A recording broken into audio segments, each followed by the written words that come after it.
வாழிய செந்தமிழ் வாழ்க நற்றமிழர் வாழிய பாரத மணி திருநாடு. பாரத மணி திருநாடு நேயர்கள் அனைவருக்கும் வணக்கம்.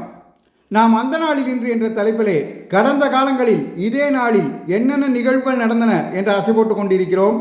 அந்த வரிசையிலே இன்று ஆகஸ்ட் 17 என்னென்ன நடந்தது என்று பார்ப்போம்.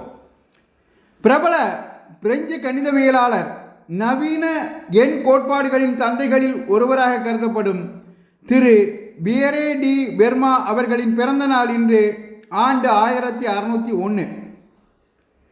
மிகச்சிறந்த சுதந்திர போராட்ட வீரர் சிங்கத்தின் குகைக்குள் சென்று அதன் பிடரியை உழுக்குவது போல் லண்டன் மாநகரிற்கே சென்று அங்கு சர் வில்லியம் ஹட் கர்சன் வில்லியை சுட்டு கொன்ற தனது 25 வயதிலேயே தூக்குமேடை ஏறிய மதன்லால் திங்ரா அவர்களின் நினைவு நாள் இன்று.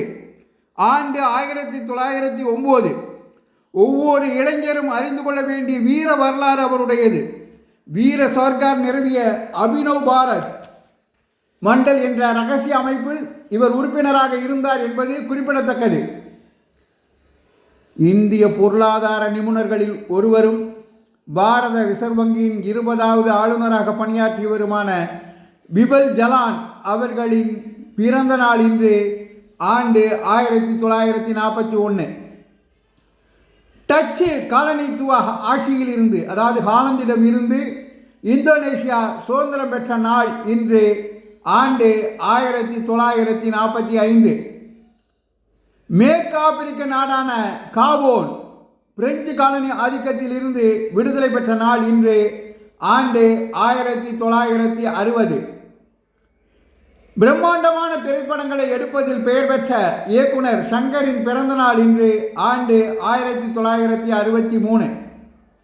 ஜென்டில்மேன் திரைப்படம் மூலமாக இயக்குனராக அறிமுகமாகி எந்திரன் திரைப்படம் வரை பேசப்படும் பல திரைப்படங்களை நமக்கு வழங்கியவர்.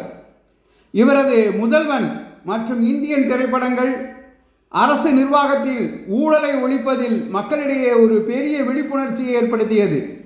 மக்களிடையே அந்த திரைப்படங்கள் பெரும் வரவேற்பை பெற்றன.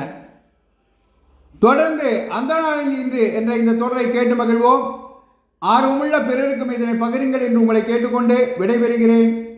நன்றி, வணக்கம், ஜெய்ஹிந்த்.